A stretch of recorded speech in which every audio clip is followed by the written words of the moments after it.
Assalamu alaikum. Hello, parents. Welcome to Cool Mom Super Dad, your companion on this roller coaster ride called parenthood. I'm your host, Jamila Samian, a parenting author and speaker. In this episode, I'll talk about how you can get better at resolving conflict, specifically marital conflict. Your marriage shapes your parenting experience. Children in happy, stable marriages feel more secure, perform better in school, and have less disciplinary issues. This is reason enough for us parents to pay attention to the state and quality of our marriage. I'll talk about those tough moments that can really test your marriage. But here's the thing, it's not about the conflicts, really, it's about how you handle them. Research consistently shows that couples who handle conflicts well tend to have stronger, more resilient relationships. It's not about the specific issues you are arguing about, but rather how you approach and work through those disagreements. We are shifting the focus from what we are arguing about to how we are navigating those tricky moments. But first, let me tell you a personal story. One evening in the little town where my family and I once lived, as I sat under a tree watching my children at a playground, a middle aged woman appeared at the pathway and parked herself next to me. Just then, a newly married couple who had moved into a unit some doors away from mine strolled past, hand in hand. I smiled. I threw a glance at my lady neighbor as if to say, "Isn't that a wonderful sight?" To my surprise, she shrugged and blurted out, "Ah, love. At my age, you wouldn't even want to think of the word." For the next few moments, we sat across each other in awkward silence. I wondered, must a marriage slip into a union of convenience over time? The death of a relationship is painful. The process which leads to it, even more so. I have all but forgotten this conversation when, 20 years later, I bumped into someone named June. The last time we met, June was a fresh graduate and newly married. Soon after their third child was born, her husband started an affair with a woman. They used to be classmates, June said. I sensed something amiss when he began to find faults with me. We fought endlessly. It was impossible to sit down and talk, even over simple things like what to have for dinner. June finally accepted the reality that her husband had fallen out of love with her. We went through the motions of nullifying the marriage, she said. She expected a simple, amicable separation, totally unprepared for what transpired next. Bent on having their children on his side, her former husband refused to let her see them, even though June lived just a few miles away. As June recalled, they were only 1, 2, and 4 years old at the time. Over time, her children's father mellowed. Perhaps he realized the woman he married after he left June could not replace the children's biological mother. After 5 agonizing years, June and her children were finally reunited. As I listened to June's story, a thought struck my mind. How could this happen to two people who once loved each other deep enough to take the bold step to marry and therefore commit the rest of their lives to one another? What could have saved June's marriage?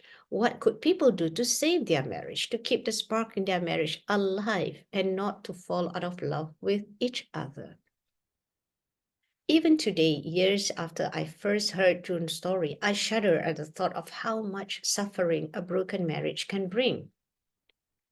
Truth is, married couples do not split up because of disagreements over money, children, in laws, household chores, habits of friends. They split up because the conflict arising out of these matters was handled destructively, not constructively. Think about it. Practically all married couples face issues regarding money, children, in laws, household chores, habits, friends, and what have you at some point in their lives. Couples who make the effort to learn better conflict resolution skills are the ones who succeed in working their way out. In short, it's not what you argue about, but how you argue that matters. Kindness is to find a better way to deal with conflict when you need to. If you often feel tense in the presence of your spouse, or you no longer look forward to spending time with him or her, it's likely that your relationship has slipped into a toxic pattern. A particularly toxic pattern is when one spouse tries to actively resolve the conflict at hand, while the other spouse shuts down and withholds intimacy. There you have it. Two persons standing on two extremes of the spectrum. One wants to leave problems alone, while the other wants to solve them all the time. A question that begs to be answered at this point is, if a man and a woman marry because they love each other, how can they not see things the same way? We all respond to conflict based on our perceptions. How we perceive situations is colored by our beliefs, values, and circumstances we have been raised in. It's much like the story of the six blind men and the elephant. Six blind men once wanted to find out how exactly an elephant would look like. The six men had a teacher who had told them much about the elephant, how different and majestic it was, and the great things the animal could do. Nothing is quite as unique as the elephant, said the teacher, an enthusiastic man. Depending on its mood, it can be as gentle and sweet as a little bird one minute and as ferocious as a raging bull the next. So intrigued were the blind men of the animal that they begged the teacher to bring them to it. Each of the six blind men touched a different part of the elephant. The next day, their teacher asked them to give their descriptions of the animal. The first blind man, who spent a good amount of time examining the elephant's tusk, said, "It's shaped like a horn." "No, you got it wrong," said the second blind man, who touched the elephant's leg. "It's like a pillar. I couldn't even push it around." "Nonsense," said the third blind man, who examined the elephant's belly. "The elephant is as flat as a wall."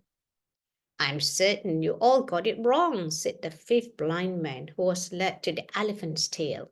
"It's much like a rope."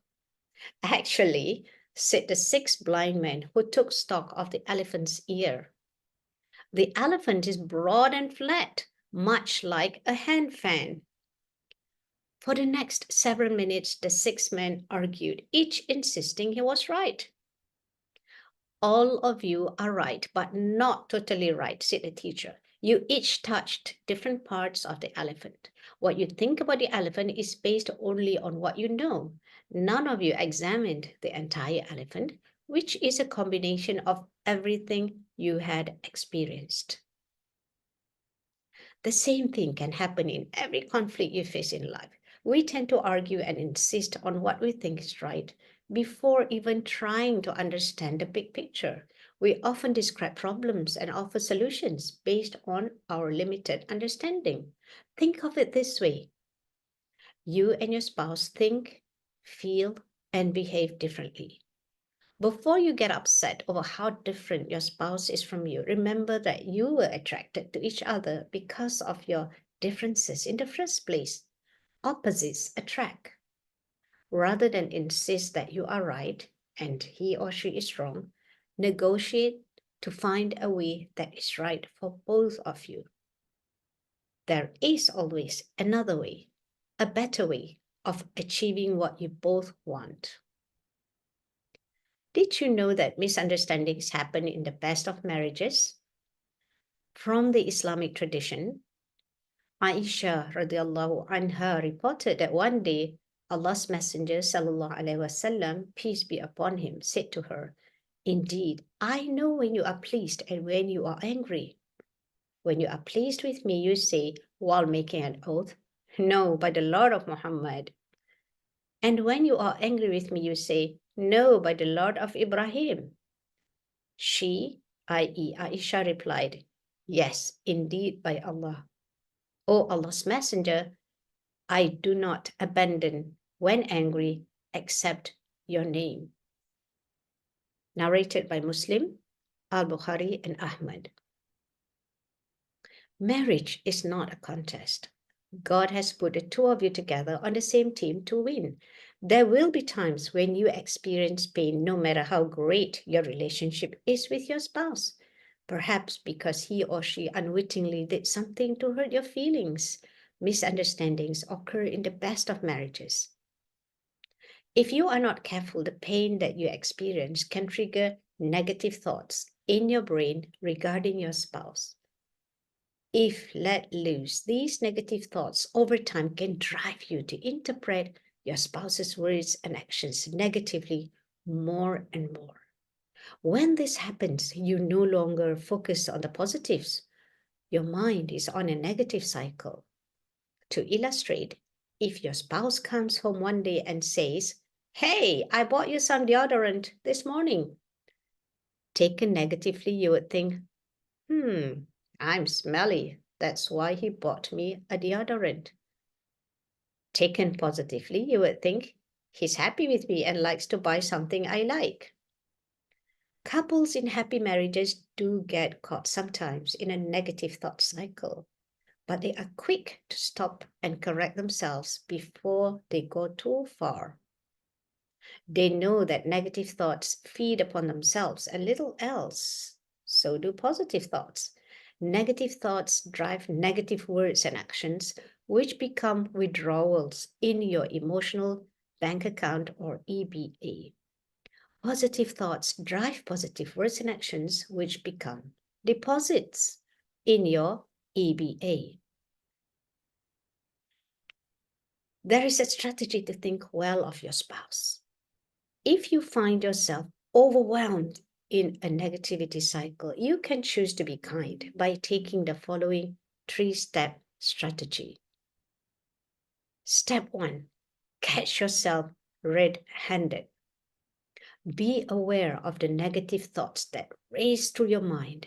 Now that you know how much negative thoughts can hurt your relationship, you have the choice and freedom to choose between letting these thoughts roam in your mind or removing them. Step 2, challenge negative thoughts. Often, a negative thought may be sparked by a single action or event. Ask yourself, is there any justification in thinking negatively of my spouse? Step 3, replace negative thoughts with good thoughts. The human mind likes to have explanations and tends to jump into conclusions. If necessary, talk it out with your spouse to clear the air if you have doubts about his words or actions. You have everything to gain and nothing to lose from the habit of thinking well of your spouse. What you stand to gain include peace of mind, a more energetic you, and tranquility. You feel good inside. The opposite is also true. When negativity takes hold of your relationship, anxiety and stress can only hurt you. Replacing a good thinking habit with a better one takes time.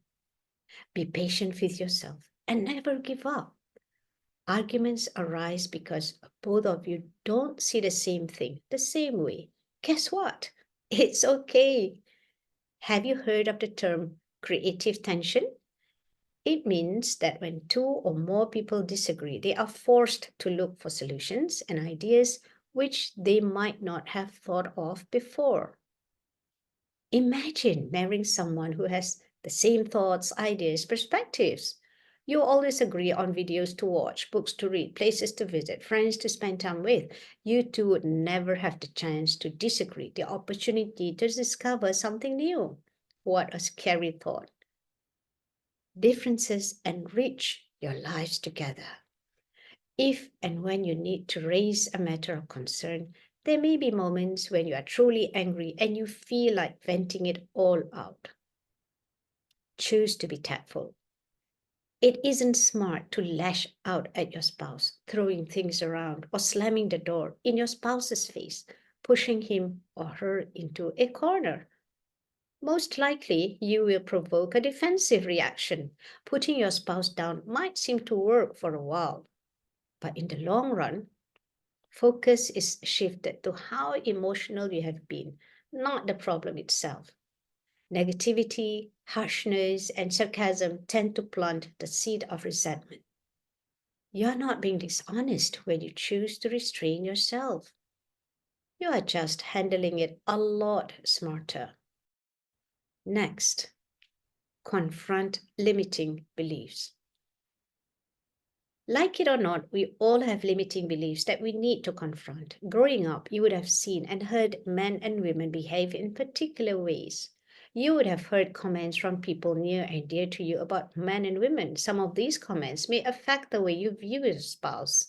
For example, you might have heard that men only care about sex or men are messy creatures. Or you might have heard over and over again that women are downright emotional or women are shopaholics.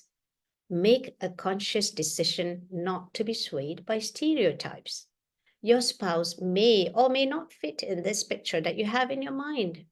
Have faith that everyone is different. This way, you might set yourself up for little surprises along the way as you and your spouse continue to discover one another's quirks and strengths. Have you heard of the term emotional closure? Choose to be kind by opting for emotional closure.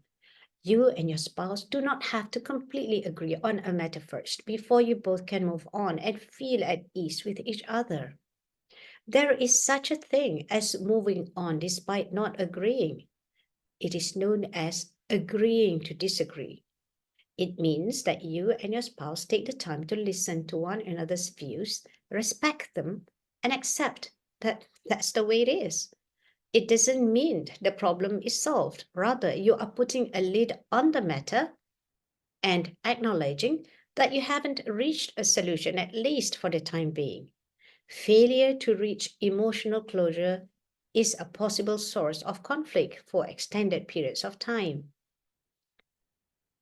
The human mind works like a video camera by capturing both happy and unhappy events. If you fail to reach emotional closure, you might be tempted to keep replaying the video of whatever it was that upset you in your mind.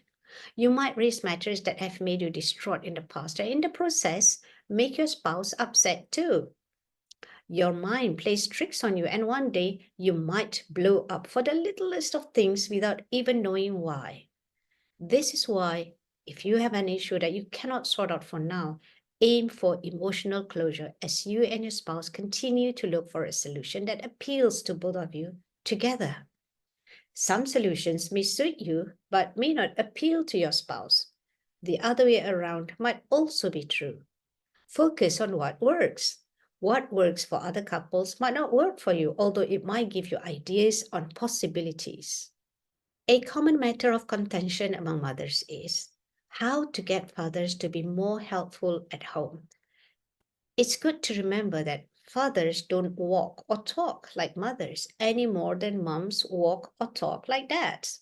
Why should they when every cell in their bodies tell them not to? So, mothers, anytime you catch your spouse doing something nice, no matter how little, respect your spouse's initiatives, even if it's not up to your expectations. For example, it is true that many dads do not enjoy doing the laundry and other housework, neither do a number of moms. When dads try to help, stop pointing out what isn't right. So what if the cutlery isn't washed the way you like it, or isn't kept exactly where you want it, or your daughter's socks are mismatched, or it's duck curry instead of chicken? At least the dishes get washed, and the baby's feet aren't cold, and the family gets to eat. The same thing with dads. So what if the car tires aren't aligned, or she followed a different route to the post office, or the tea isn't sweet enough? At least she gets home safe and sound, and she's kind enough to make a drink for you. A mother is not an apprentice husband, and never will be, and neither is a father a deputy mom. Choose to be kind by allowing dads to be dads and moms to be moms. Learn how to get out of an argument. Tackle it before it gets worse. A simple way of thinking about marital conflict is by looking at it as though you are driving a car. Despite all the insurance you know you can get, if you were to crash into someone, you would want to avoid it at all costs because of the inconveniences and heartache, especially if someone you loved ends up getting hurt. The worst thing that can happen is that you lose a loved one, or you or a loved one is maimed permanently as a result of the crash. Thinking of the worst possible consequence makes you more careful. It's the same with marital conflict. Knowing the worst possible consequence of having a major crisis can motivate you to act kinder and smarter. More often than not, conflict doesn't just erupt into a full blown crisis right away. It may begin with something small, an irritation or discomfort, perhaps, that tells you something isn't right. Ignored or treated negatively, it gradually evolves into something bigger. You know it has turned into a crisis when the thought of it makes you tense and anxious. To prevent escalation, acknowledge that a crisis is on the way. Choose to have good thoughts about your spouse and identify shared goals that can keep you together. Let me now introduce to you the concept of undivided attention, the proactive step to sustain a marriage. When was the last time you and your spouse sat together and talked of nothing else but what you have been dreaming to achieve as a couple?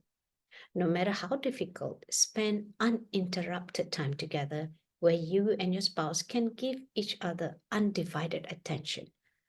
Do whatever you need to create this sacred time together. If you don't have a maid, arrange for a babysitter. It could be just holding hands or having a cup of coffee or tea in the living room or taking a walk side by side. It may seem a small, inconsequential act, but is in fact crucial in the long run. It can make or break your marriage. Spending uninterrupted time together, giving your spouse undivided attention seems so simple, but it's the simple things that can easily get overlooked, leading to major disappointments like, my spouse has become a stranger to me. I don't know who I'm married to anymore. Don't talk about the baby and other things all the time. Talk about the two of you, your dreams. What do you hope of achieving together? You both can accomplish so much more together than by your own selves. One reason couples fall out of love is that they stop dreaming together. Work on shared goals. These goals may change from time to time. Don't talk about the baby and other things all the time. Talk about the two of you, your dreams. What do you hope of achieving together? You both can accomplish so much more together than by your own selves. One reason couples fall out of love is that they stop dreaming together. Work on shared goals. These goals may change from time to time. A happy married life is like working in a team. What is there for the team to stay together when there's nothing for them to work for, something they are striving for the future? Work on planned spontaneity. It means blocking the time when the two of you can just be together without the baby, in laws, or whatever that may distract you from one another. Love means to be happy and accepting of your spouse despite your expectations. More than likely, you choose to marry your spouse because he or she most closely resembles your expectations of the perfect person to share your life with. What you should aim for is perfection in terms of values, not in what is said and done. Otherwise, you're setting yourself up for misery. Only very few things are non negotiable. Alcoholism and abuse are two examples. The rest are best negotiated between the two of you. Perhaps you have heard of the saying, for every married man, the other woman is his mother. Or put it this way, every married man has another woman. At a glance, these words seem to carry a negative connotation, especially if you're a wife. It's as if a daughter-in-law is expected to be in a perpetual tug-of-war, vying for attention from the same man. But think of it this way. If you are a woman, you are likely to play the role of mother-in-law to another younger woman in time to come. Thinking ahead, if your experience with your mother-in-law is less than pleasant, you would have learned a few things not to do to your future daughter-in-law. At the very least, the less than warm experience brings out a more mature and wiser you. By the way, some experts will tell you not to pull in your spouse to mediate if things come to a head between you and your in laws. But if your spouse happens to be a level headed and mature person who thinks and behaves beyond his years, why not? Letting go can be hard for some parents, especially those whose lives are revolved around their children from the moment the latter were born. All they think and talk about is their children.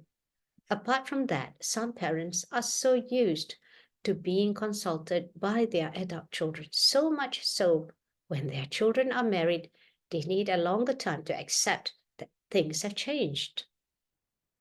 Elderly parents might be unprepared for a sudden void in their lives when they are no longer consulted about holidays, meals, purchases, big and small, and all the things that make up life every day.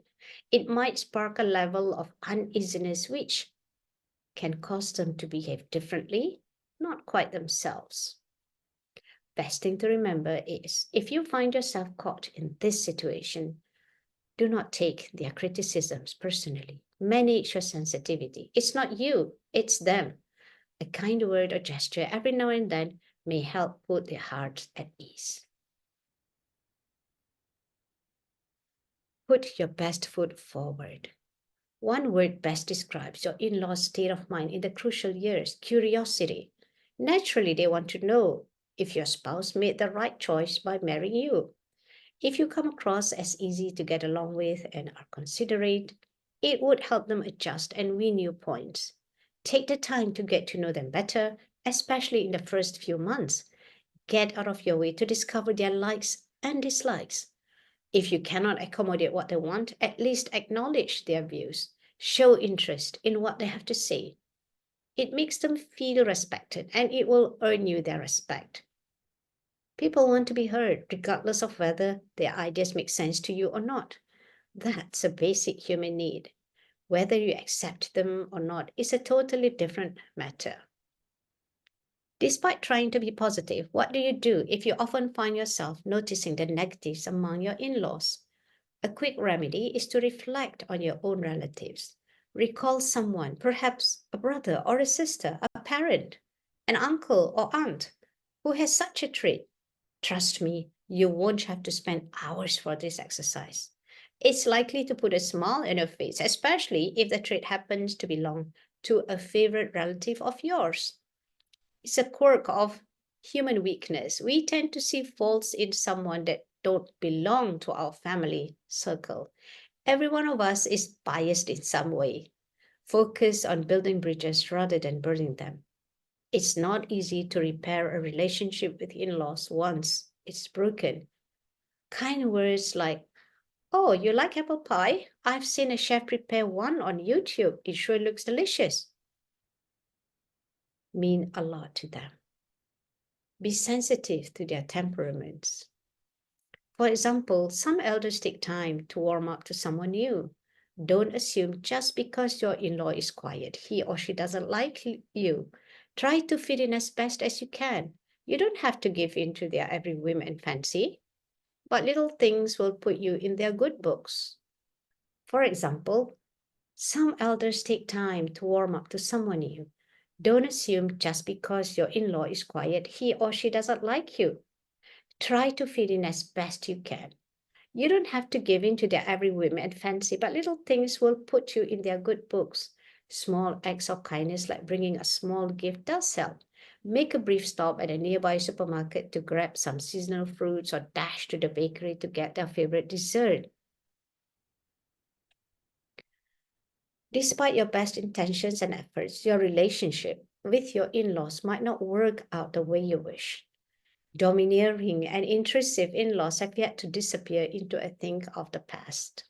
Just when you are trying to get a grip on your marriage, you might get overwhelmed with certain written or unwritten rather rules and regulations that are standard practices among your in-laws.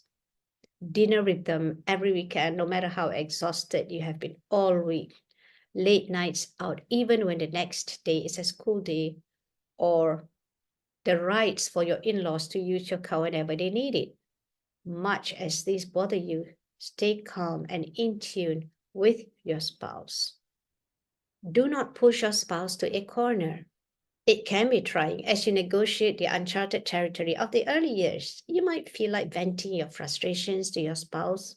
But before you do this, ask yourself, realistically speaking, is there something he or she can do about it? It's never wise to push your spouse to a corner where he or she is torn and forced to choose between you and his or her family.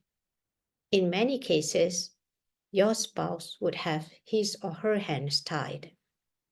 Habits like eating all day when your parents raised you believing that it's sinful to eat 20 hours 7 days a week, always expecting males to help themselves first to dinner, when your parents taught you it should be ladies first as they were the ones who toiled in the kitchen, and letting people smoke in the house, which is a complete no no to you, are some cultures specific to a family.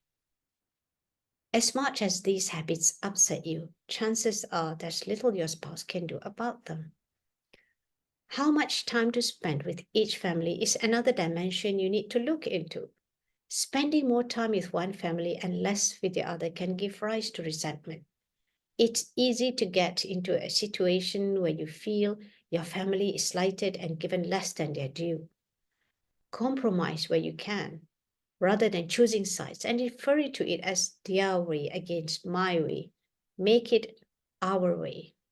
Otherwise, you can slip into the my family, your family, or your parents, my parents, or your mom, my mom, and the entire clannish rabbit hole only to face never ending arguments. Humor helps. If you are a sensitive person, relatively petty issues could bother you. Things like what food to serve when they stay with you might cause you to lose sleep.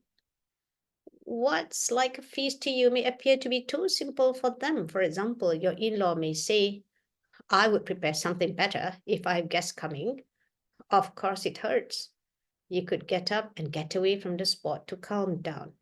But if they are nice in general, move on. To an extent, humor helps. Try to brush it off and see the big picture. Have good thoughts and assumptions. At times, ill feeling between in laws could be caused by simple reasons, including not asking when things aren't clear to you. I once read the story of an Asian lady who married a Dutchman. Every time someone enters the kitchen, the person would promptly close the door. The lady thought that her in laws wanted to exclude her from family secrets. She felt left out. One day she gathered enough courage to ask her mother in law why the kitchen door was closed all the time. Her mother in law said, Oh, it's cold in Holland and we wanted to keep the kitchen warm. We are so used to it. It had nothing to do with her. What if your spouse isn't talking to your in laws? If you're a people person, this is a situation that might bother you a lot, especially if your spouse isn't on good terms with his parents and or siblings. Instead of trying to be the mediator to patch things up between your spouse and their family from day one, bear in mind that you do not know the history behind it. Perhaps an opportunity might present itself for you to play a role to help make things better. If you intend to play an active role in this, and indeed it's noble, just give it some time. Otherwise, you might unwittingly cause complications. Not a good thing when you yourself are trying to get to know your spouse better. For most newlyweds, it's parents in law that concern them the most. By default, parents in law are the ones who deserve the most respect from you. Take it as a learning experience. It's just a matter of time before you are in their shoes. As you grow older, you too will develop your own idiosyncrasies. I don't mean this in a negative way. What I mean is, we all get used to certain habits and certain ways of thinking and preferences as we grow older. For some, their emotional baggage gets heavier too. Think different, not better or worse. Every family has its own way of doing things. I call it a microculture, how you keep things, how you cook soup, whether you have meals 5 times a day or 3 times a day, whether you go for breakfast outside every Thursday or the whole family gathers every other Saturday, and how they respond to each other, which sometimes makes you feel like an outsider, especially if it's an interracial marriage where the differences tend to be even more marked and felt, however modern, educated, and open minded you are. Even if you marry within your race or ethnic group, there are still differences. Accept the fact that your in laws aren't your parents and won't follow the same rules. Try to think different, not better or worse. To make this work, negotiate the key issues and give in to what's trivial. Opposites attract. Let the cool head take the lead. You or your spouse are unlikely to be the same. One of you would naturally be more level headed and less emotional than the other. In tense situations, let the more level headed person take the lead. If something really bothers you, take it offline and talk it over. It's easier to sort things out when things are contained between the two of you. Look for a temporary solution, or perhaps you can postpone the next family visit until both of you feel better. As a wise person said, if you find your in laws really annoying, let things slide like water off a duck's back. Learn to let go. Choose to be kind. Choose to have a forgiving spirit. If you feel they have offended you sometimes, unwittingly and unintentionally, you might have hurt them too. If you think you have never hurt them, you will in future. You are doing yourself a favor by giving each day a fresh start. Anger is a heavy burden to carry. For as long as you remain angry, you are the one who is hurting the most. It is possible the other party doesn't even know they have slighted you. When you enter a new family, as in your in laws, you are actually tipping the balance. Your in laws have reached a certain kind of equilibrium, their way of doing things, and your entry actually tips the balance. Give them time to adjust as well. So, one way or another, the extended family reaches another kind of balance which is acceptable to both you and them. When the moment arrives for you to be a parent in law, recall the rough lessons you had. Realize that nobody is a saint. Nobody knows everything. Whatever painful memories you have is a lesson for you to stay away from meddling in your sons or daughters' married lives. They deserve to grow their families on their own terms with your kind thoughts, prayers, and gentle guidance. That would be a wonderful gift to the next generation they are nurturing. In this episode, I have explained some ideas on how you can get better at resolving conflict, especially by changing how you respond to disagreements. Getting into an argument is easy. Getting out of one takes humility.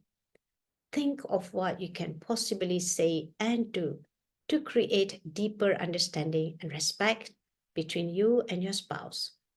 Choose to be kind by not giving in to impulsiveness and a desire to win an argument just for the sake of winning. In an argument that has gone out of hand, nobody wins, even if it seems at the time that one side has the upper hand. Take a deep breath, pause. A power pause alone may be all you need to save you from saying things that you will regret later. It takes courage, maturity, and self control to do or say something that shows you care. For example, you could say, I'm glad we are in this together. Or take a break if you see that it's going nowhere. As parents, how we carry ourselves, the kind of interactions we have with our spouse and children will color their lives today and in the future. We lead our children all the time through our words, actions, and decisions.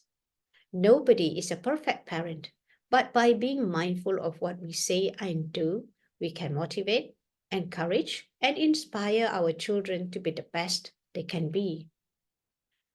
Parenting is full of ups and downs. I believe that with patience, persistence, love, and a never give up spirit, no challenge is insurmountable.